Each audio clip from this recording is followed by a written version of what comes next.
contenido de este podcast tiene información explícita que podría dañar la sensibilidad de quien escucha. Se recomienda discreción. Sean bienvenidos a Rigor Mortis. Hola a todas y a todos, espero que se encuentren de lo mejor. Este es el episodio 10 de Rigor Mortis. Sean bienvenidos.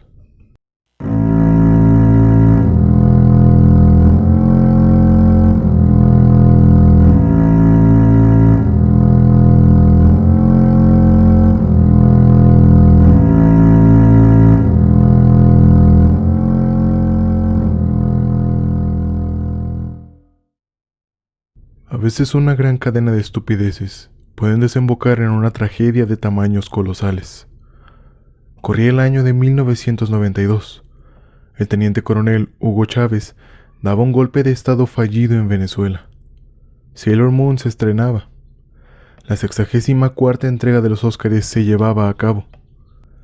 Y en el mismo año que Yalitza Aparicio nacería, en México estaba como presidente el polémico Carlos Salinas de Gortari. Y es en mi México mágico, donde tenemos cita el día de hoy. Específicamente, en mi ciudad natal, Guadalajara, Jalisco, donde un suceso increíble pero a la vez espantoso y horrible marcaría la vida de los tapatíos. En el episodio de este domingo de rigor, les hablaremos de las explosiones en Guadalajara, Jalisco. Así es, les hablaremos. Hoy no estoy solo, pues en este episodio he invitado a mi mejor amigo, mi hermano, Juan Quirós, para que con su dulce voz me acompañe a narrarles lo ocurrido de este fatídico día. Es un completo honor y placer tenerte aquí en el podcast, Juan. Bienvenido. Para poder entender bien este tema, es mejor que nos vayamos de forma cronológica en la que los hechos fueron pasando hasta desembocar en toda esta catástrofe.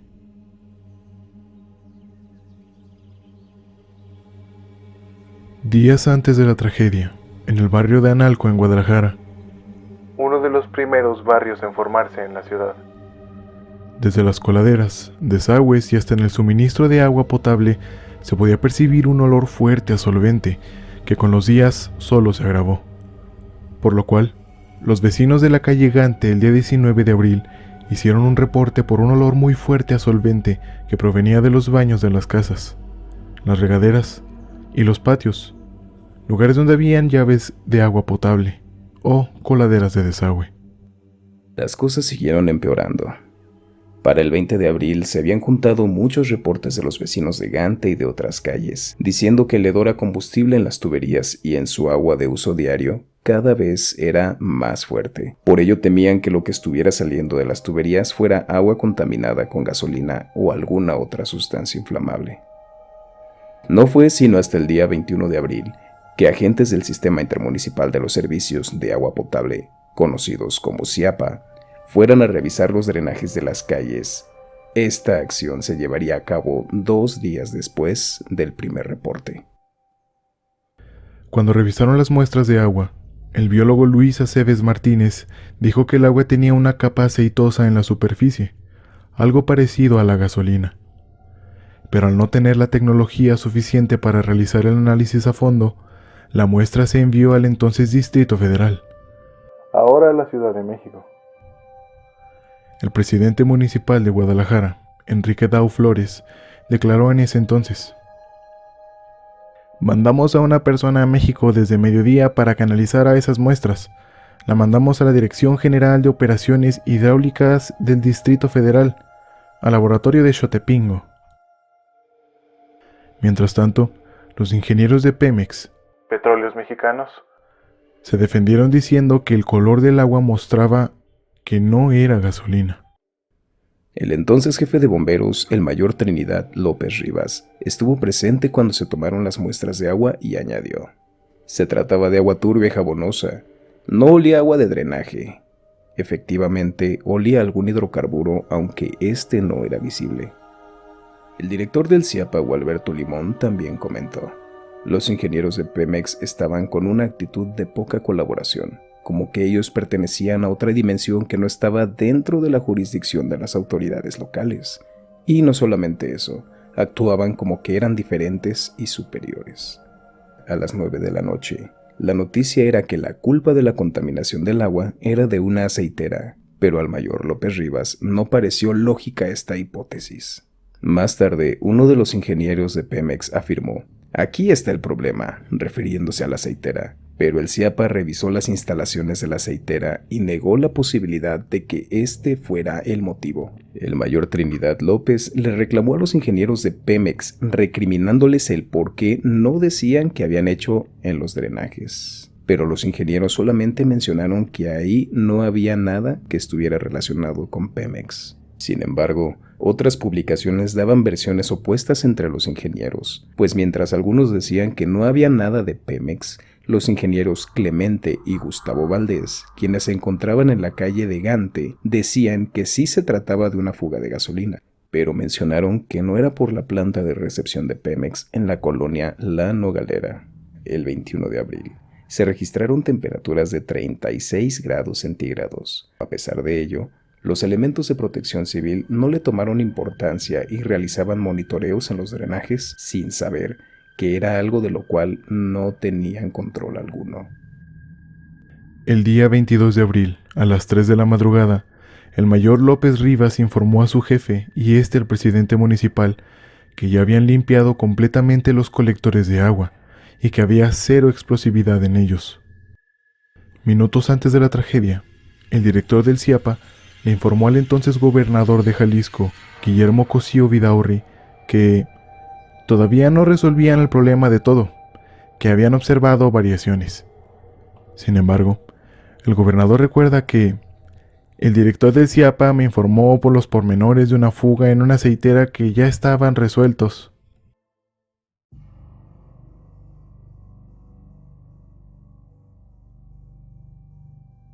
Era un día caluroso. Después de todo, en abril es cuando el calor más se suelta en el estado de Jalisco. Es la época del año en la cual las lluvias están próximas a ocurrir. La gente del resto de la ciudad hacía su vida lo más normal. Para todos era un día común y corriente en su rutina diaria. Sin embargo, los habitantes del barrio de Analco no estaban pasándolo nada bien. A las 10 de la mañana, en las calles, la gente comenzó a ver columnas de humo blanco escapando de las bocas de tormenta y alcantarillado de las calles. Al principio eran pequeñas, pero mientras el calor le iba ganando terreno al día, las columnas alcanzaron una altura de más de 3 metros.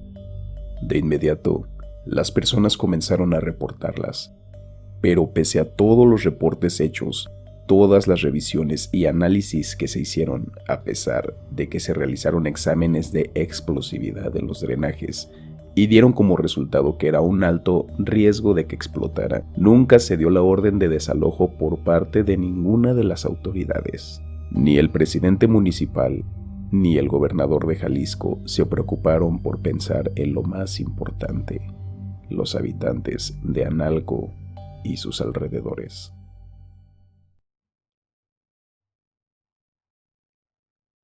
A las 10:05 de la mañana, ocurren las 2 primeras explosiones.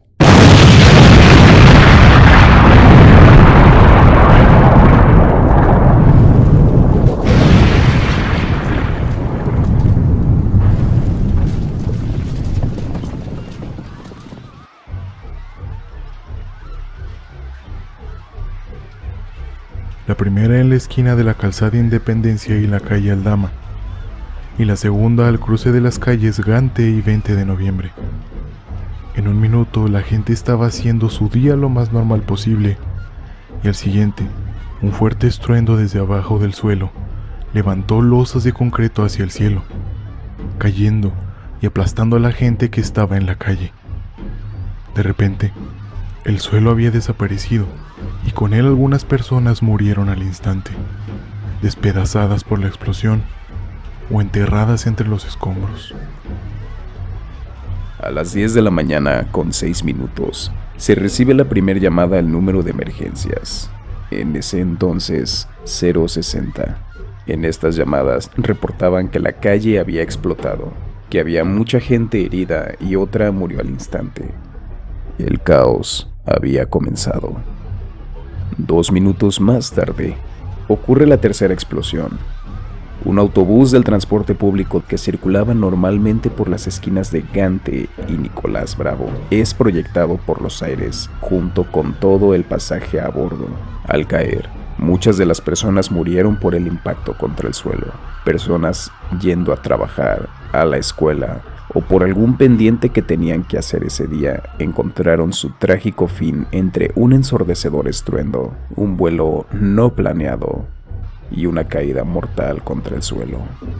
Ese día, los pasajeros encontraron su trágico final, muriendo entre tierra, piedras, vidrios y prácticamente en segundos.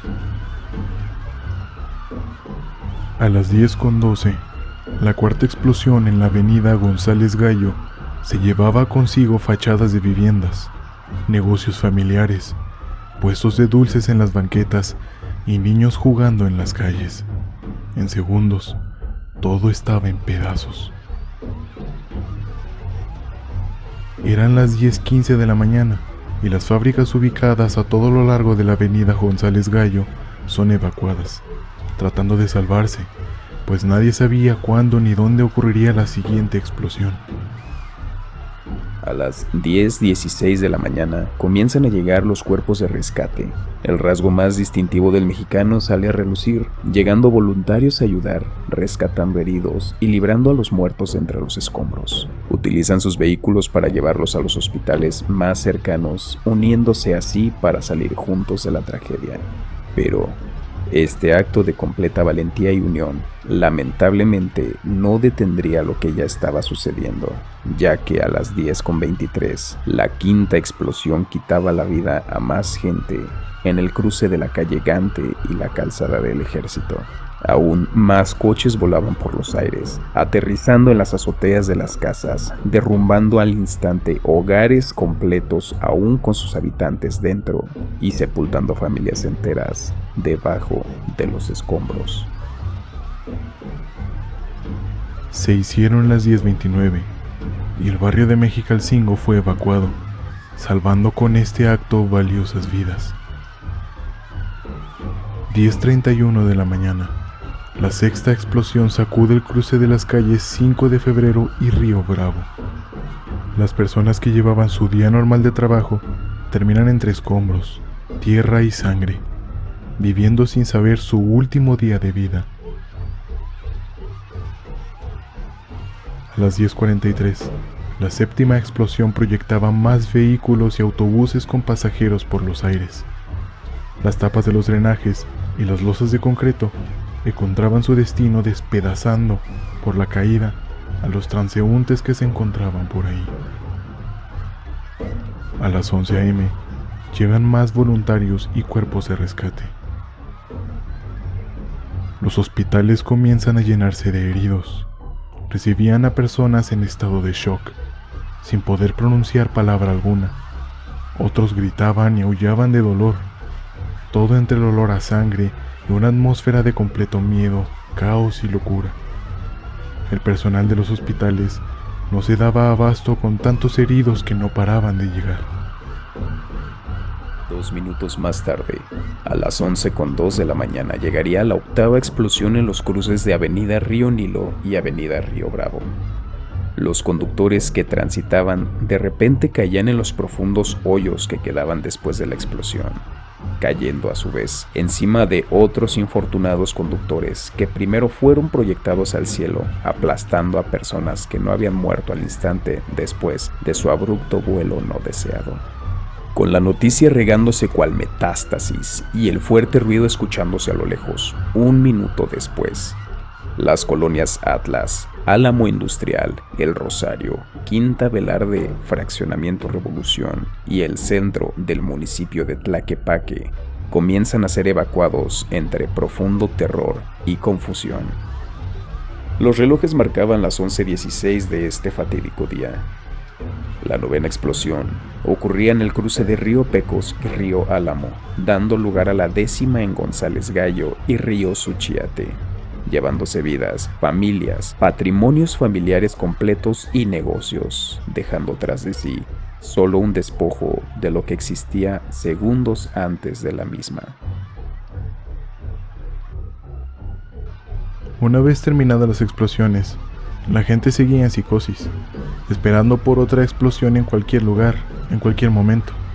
La ciudad se llenó del lamento de los heridos, los gritos de agonía de los moribundos, los cuerpos de rescate y todos los voluntarios que se sumaron a la búsqueda, de sonidos de sirenas de ambulancias, de motores corriendo a toda marcha, llevando heridos y muertos a los hospitales.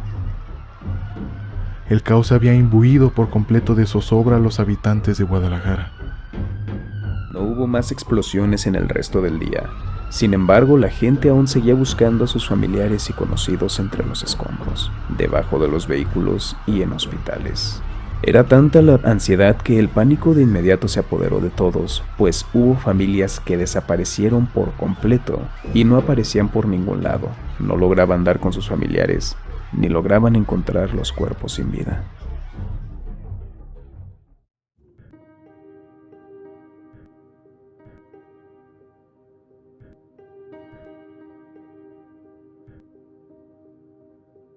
Hubo cuerpos que se tuvieron que sacar en pedazos. Muchos no pudieron reconocerse. Los cuerpos que estaban más completos los llevaron al CODE, el Consejo Estatal para el Fomento Deportivo. Es un complejo muy grande, con varios gimnasios de diversas disciplinas. Mismos gimnasios que se utilizaron como depósito de cuerpos, donde las familias acudían llenas de terror por encontrarse con el cuerpo mutilado de sus familiares.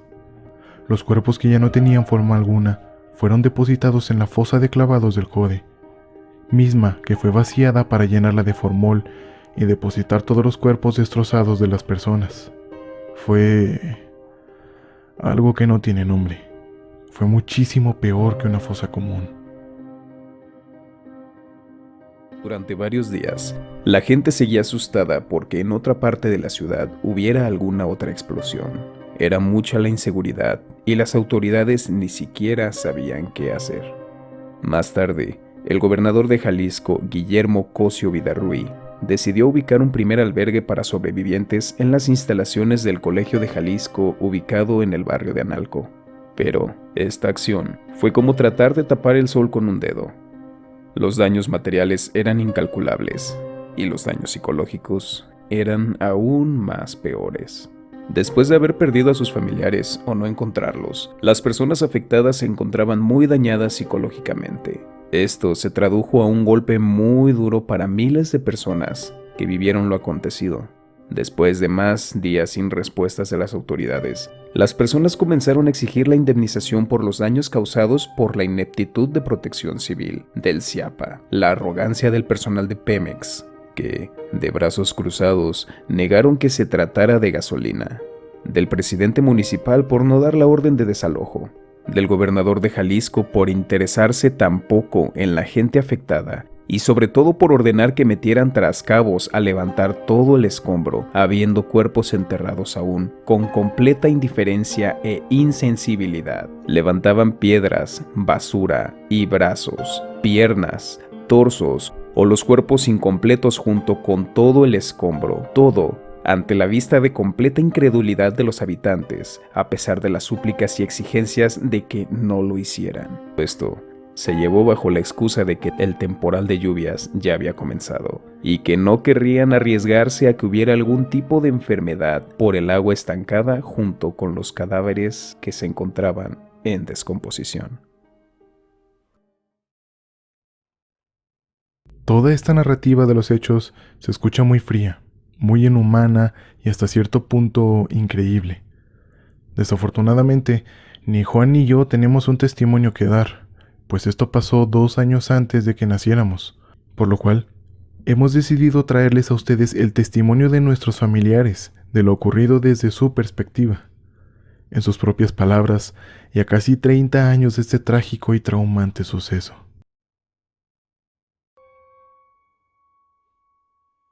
Yo recuerdo que 3 días antes la gente estaba reportando olores a solventes de las alcantarillas Y como era una temporada que estaba haciendo muchísimo calor, en las tardes salía vapor de las alcantarillas en las calles. Y en los reportajes del Canal 4 se veía cómo salía el humito de las alcantarillas. Un día antes de la explosión, que fue cuando más olía a solvente, porque la gente decía que olía a solvente, no propiamente a gasolina. Entonces, un día antes de la explosión fueron los de Protección Civil y destaparon las alcantarillas y midieron el nivel de explosividad porque sí se dieron cuenta que había solventes en el drenaje.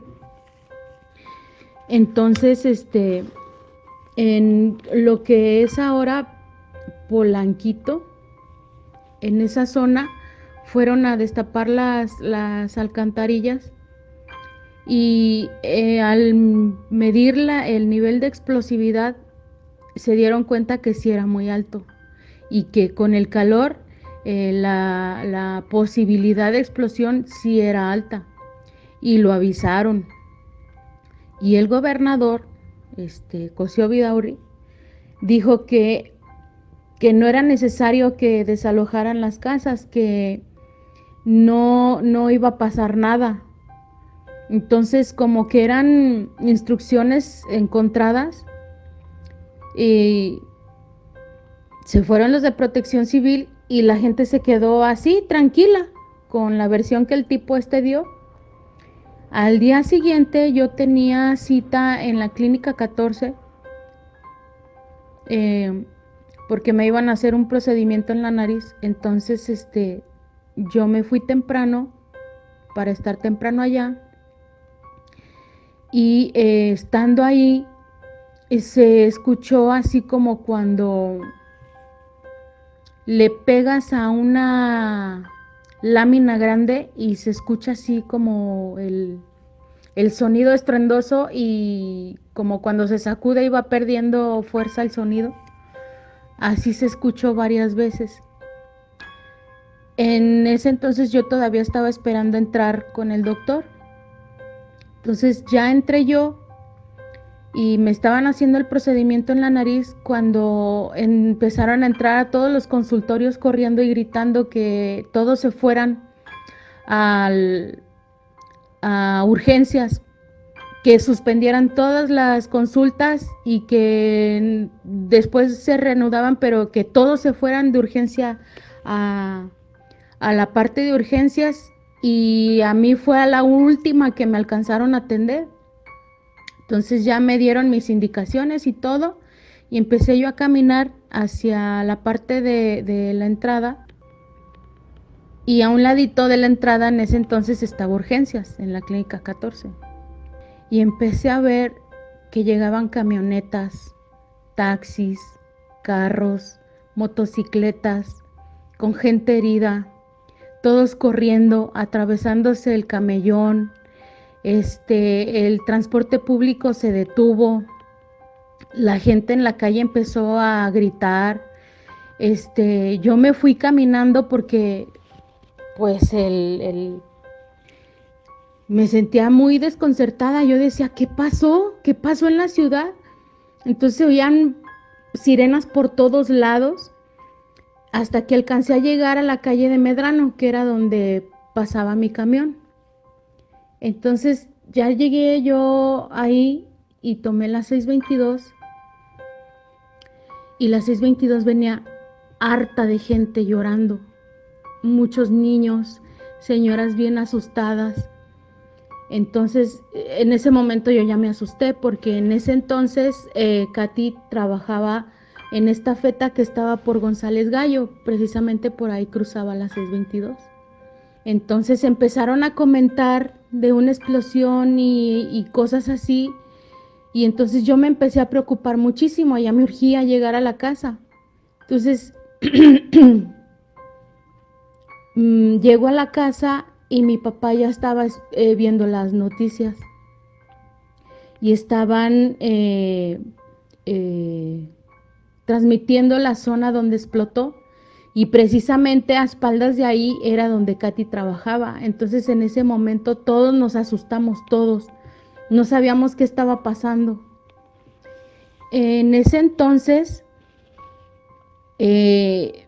no sabíamos dónde buscarla porque habían dicho que esa sucursal la habían desalojado y no sabíamos a dónde se habían llevado los empleados y fue buscarla todo el día la buscamos, hasta que por fin ella habló y dijo dónde estaba. A todos los habían mandado hasta la sucursal de Plaza del Sol. Y todos esos días posteriores a la explosión fueron de pues escenas en la televisión, en el periódico, en las revistas de chismes rojos. Pemex decía que ellos no eran, porque habían dicho que la fuga estaba en una gasolinera que estaba en donde está Revolución, casi a la salida de la carretera Chapala, y el gobierno decía que no, que era la aceitera. Entonces, entre que eran unos y que eran otros, seguían saliendo heridos y seguían saliendo enterrados. Entonces, creo que como a la semana, o poquito antes de la semana, el gobernador ordenó que metieran los trascabos porque la peste ya no se aguantaba, y entonces el escándalo era ya tan grande que hasta a nivel internacional querían venir a ver qué había pasado.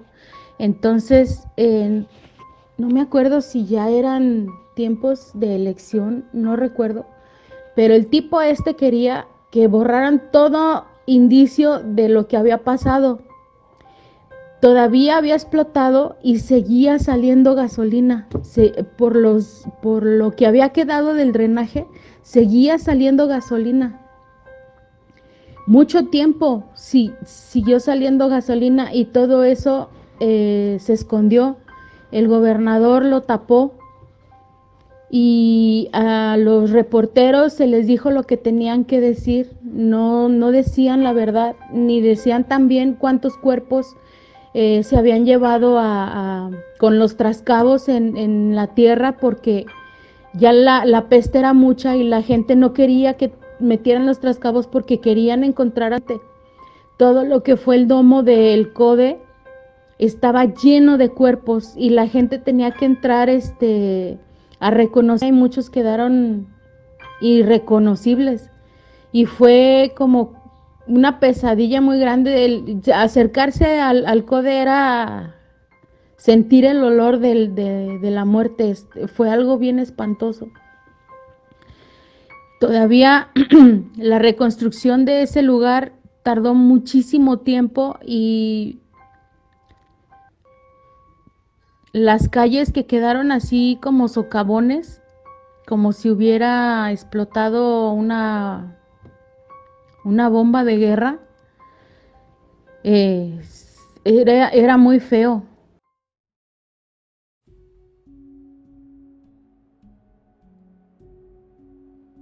Hubo un estruendo bien grande, me cayó una cortina de la espalda y unas vigas en las manos, y de ahí me lastimé mucho y veía a a las muchachas de las ya enterradas, los carros arriba de las casas, mucha gente pidiendo auxilio, corriendo, gritando. Desde ese entonces han pasado 24 años que yo no he sido ingresado al fideicomiso. Y yo nada más estaba ella, su hija y yo, las tres.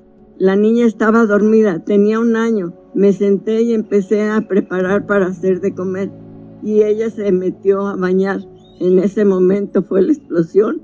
Yo no supe porque yo quedé a media calle, a punto de caer al colector. Enseguida varias personas trajeron una puerta y me trasladaron a la siguiente esquina, donde me trasladaron al hospital de Zapopan. Mis hijos me buscaron todo el día y me encontraron hasta las 10 de la noche. Me dejaron sola Hasta el día siguiente fueron a sacarme porque ya iban a sepultar a mi hija y a mis 2 hermanas.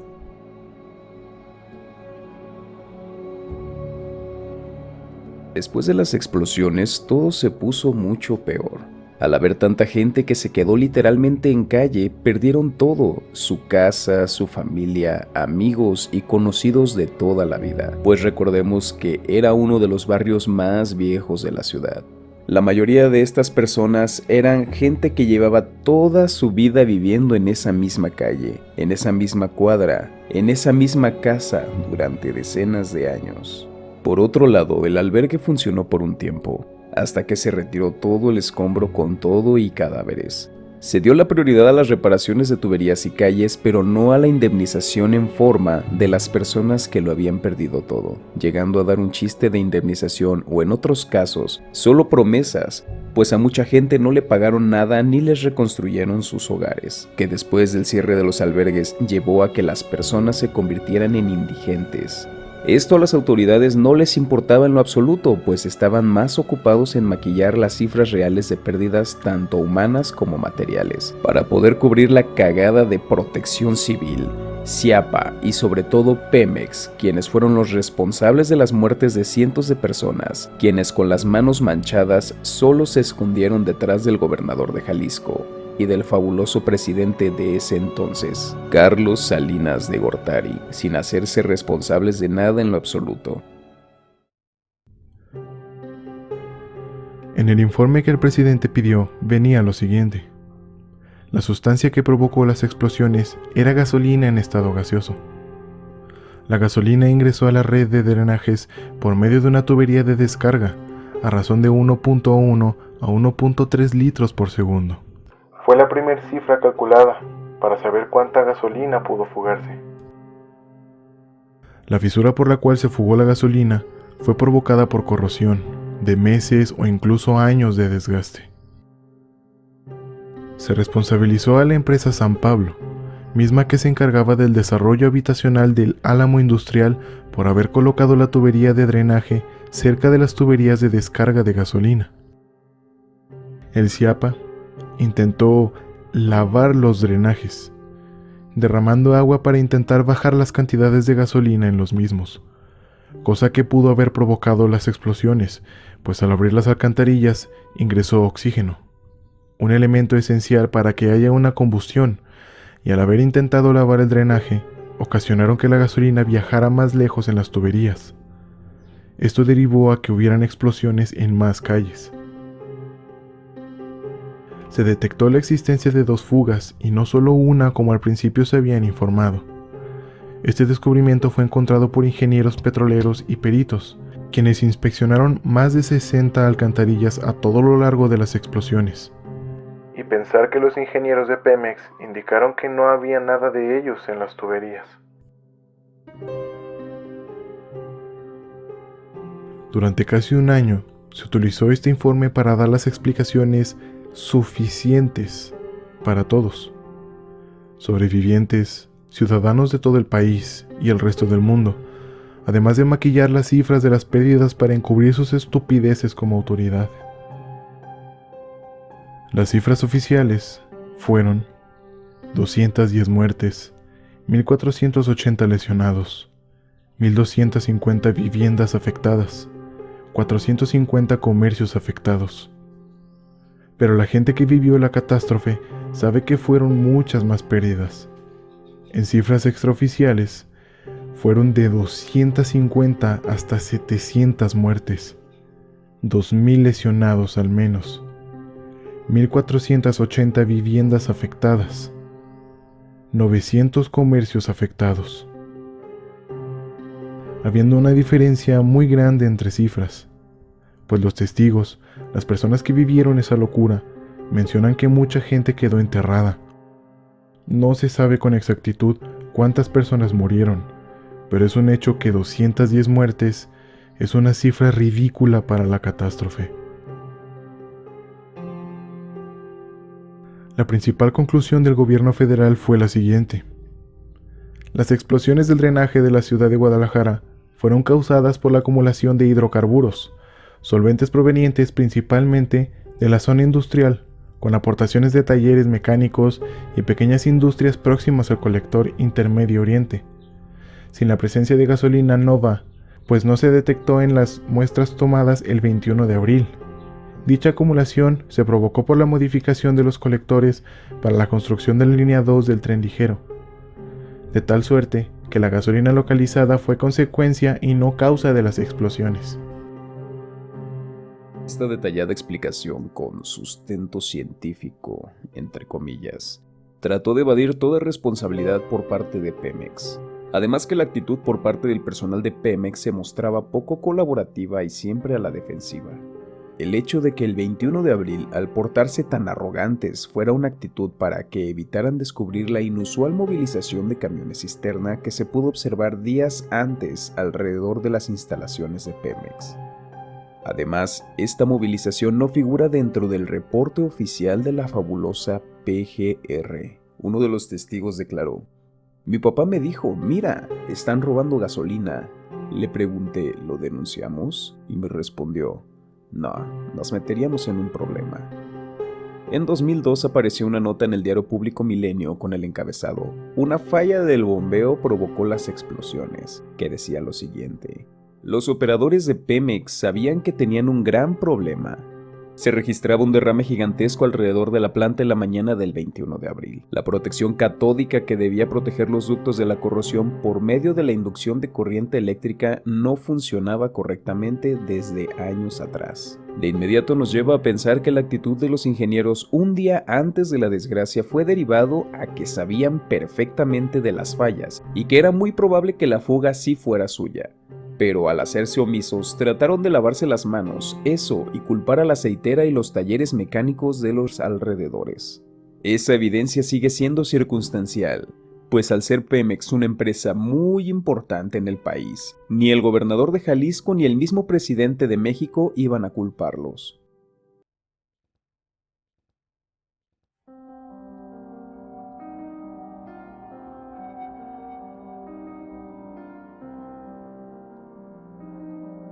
Pero ahondemos más en la causa de la explosión. La refinería de Pemex, que se encontraba cercana a la colonia de Analco, donde fue la primera explosión, tiene una red de tuberías subterráneas a lo largo de la ciudad, mismas que se extienden hasta Salamanca en Guanajuato, para abastecer de combustible a esa ciudad. Fueron construidas en los años de los 70, lo que supone un laberinto de tuberías debajo de la ciudad de Guadalajara. Al haber tantas tuberías bajo tierra, una de ellas estaba pegada a una tubería de agua, lo que con el paso de los años llevó a que se comenzaran a corroer, debido a la composición diferente de metales de las tuberías. La tubería de agua está hecha de hierro mezclado con zinc, mientras que la de la gasolina es de acero, lo que ocasiona que al juntarse con la humedad de la tierra se destruyan entre sí. A pesar de que el agujero era de aproximadamente 1 centímetro, al no saber desde cuándo se originó la fisura, la presión bajo tierra hacía que brotara la gasolina. Se estima que al menos 600,000 litros de gasolina se filtraron a la tierra.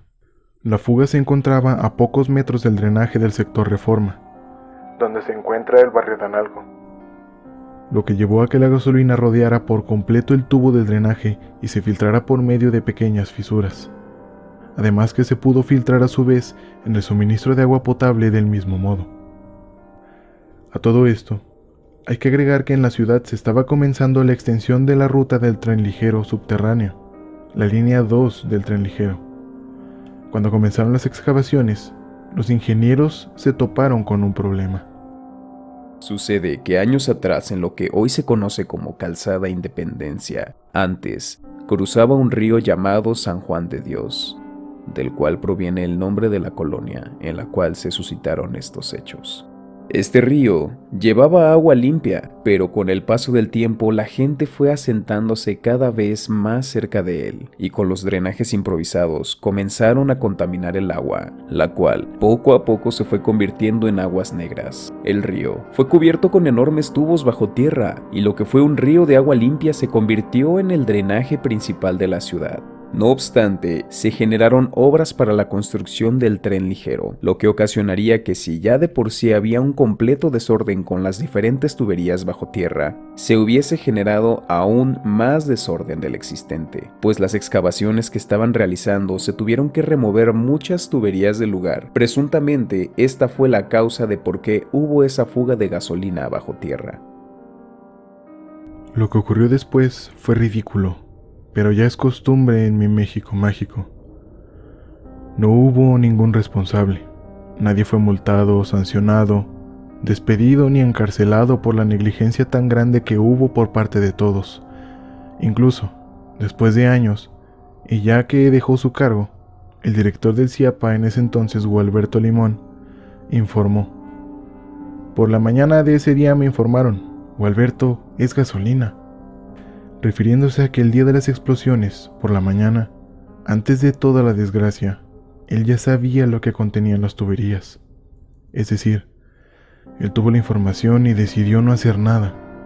No hubo una evacuación para salvar vidas.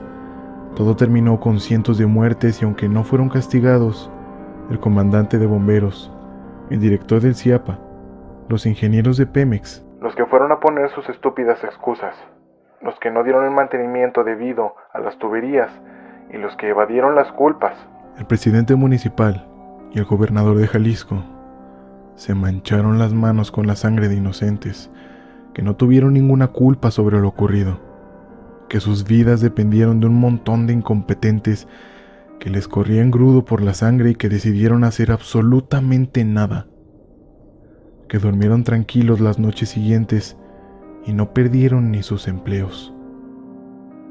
La resiliencia es la capacidad de una persona de superar eventos traumáticos, y de eso precisamente se llenaron los sobrevivientes, puesto que no había nada más por hacer. Las obras de reconstrucción de las calles se llevaron a cabo por órdenes del presidente del país. Sí, ese justo, por el cual 2 años después se causaría la mayor devaluación del peso mexicano en toda su historia. Lo cual nos lleva a pensar en lo difícil que fue para la gente, pues 2 años después de que prácticamente decidieran matarlos, la devaluación de 1994 en México solo llegó a golpearlos con más fuerza. Si apenas se estaban levantando, esto hizo que se cayeran de nuevo. Las pérdidas económicas se cree que superan los $10 millones actuales, lo que equivale a 218.140.800 pesos en la actualidad, o 218.140.800.000 pesos mexicanos antiguos, de los cuales solamente se habían destinado 80 millones de pesos para pagar las indemnizaciones a los ciudadanos afectados. Esto se traduce a un completo chiste, una burla bizarra, un escupitajo en la cara y una mentada de madre. Prácticamente las autoridades se rieron frente a ellos y todavía se dieron el lujo de cubrir su mierda y maquillar las cifras de las pérdidas. Todo para que su familia no sufriera la pérdida del empleo de sus padres o su justificada encarcelación, la cual nunca llegó. Puras mentiras. Murió mucha gente. Olía gasolina hasta el residencial Arboledas. Un mes antes olía gasolina horrible. ¿Cómo no sabían? Jalabas el baño y olía a pura gasolina en mi casa. Es increíble que no se dieran cuenta. Puras mentiras. Yo lo viví. Yo saqué del escombro a una señora de una tortillería. Yo vivía por ahí. Fue horrible eso. En ese tiempo yo trabajaba a una cuadra donde fueron las explosiones. Estaba trabajando y tuve que cruzar entre las calles totalmente destruidas y la verdad es muy lamentable recordar todo esto. El recordarlo me hace sentir casi como si lo estuviera viviendo y Dios, la verdad es que sí fue una situación muy difícil. Mi papá murió ese día. Era comerciante. Con él sacaron a 18 personas. Mi hermano estuvo en un estado vegetal por 6 años. La ayuda que dieron no cubría ni siquiera una de las operaciones de mi hermano. Las cifras no corresponden a los muertos. Y es cierto, se limpiaron las zonas muy rápido. Mucha gente quedó enterrada y jamás hubo responsables. En aquellos años yo tenía 10 años. Mi padre fue quien apoyó sacando los cuerpos. Es una pena quien crea que solo fueron 200 cuerpos. A la primer casa que yo entré nos tardamos como 2 horas en escombrar y encontramos 2 personas ya grandes. Eran 2 señoras ya sin vida y cuando entrabas y encontrabas algún cuerpo le hablabas a los socorristas porque pues se supone que nosotros no sabíamos de primeros auxilios, entonces pues simplemente éramos voluntarios y cuando tú encontrabas un cuerpo levantabas la mano y gritabas cuerpo y ya ellos entraban a ver el estatus del cuerpo y veían si tenían signos vitales. Si no lo tenían, pues ellos respondían con la palabra cadáver. Entonces te pasaban una sábana, envolvías el cuerpo y lo cargábamos entre todos hasta fuera de las camillas para que se lo llevaran. Fueron muchas más las personas que perdieron la vida en ese espantoso día. Fue un día donde nadie sabía para dónde correr. Yo estaba por la calle 34 y Javier Mina, mi mamá en San Andrés, mi papá trabajando en la Canadá. En aquel tiempo, todos por distintos lados sin saber qué hacer. Nomás la gente corriendo y diciendo, ¡corran, corran, que está explotando! Fue un infierno ese día. Amigos y vecinos que no volví a ver después de ese día.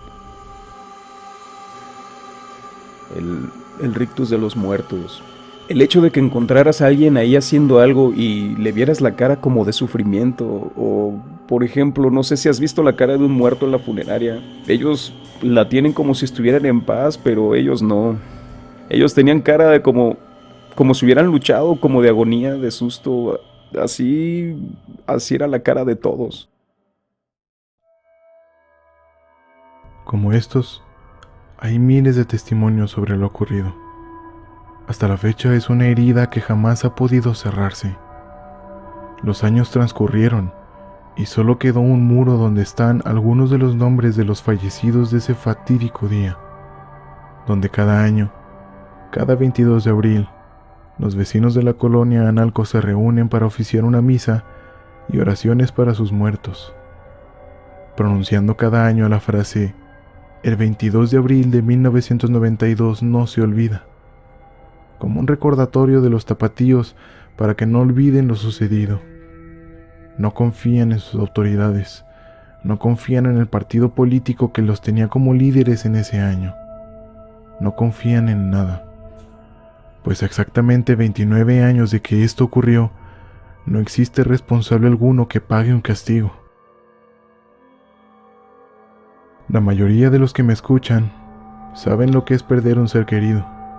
Saben el dolor que quema, el saber que jamás lo volverás a ver, a abrazar, a platicar o simplemente ir a su tumba, porque no los pudieron encontrar o quedaron hechos pedazos. Junto a esto, agreguemos que la mayoría perdió todo su patrimonio construido por décadas de esfuerzo y mucho trabajo.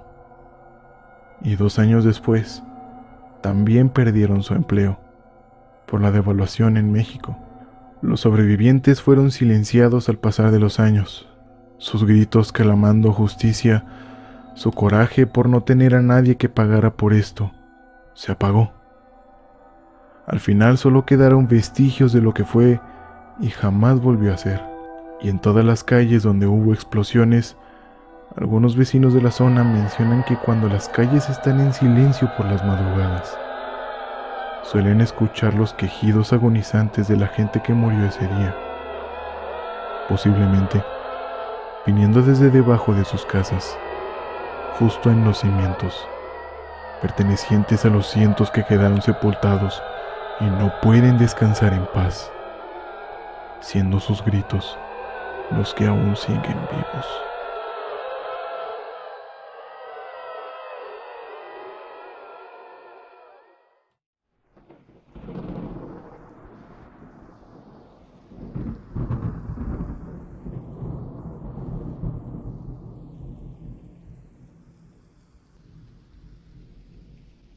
Este fue un episodio especial. En esta primera decena de episodios escucharon mi voz, como de costumbre, la de mi mejor amigo Juan Quirós y al amor de mi vida, Andrea Robles, a quienes les agradezco mucho el haber aceptado aparecer. Si el episodio les gustó, por favor compártalo con sus conocidos.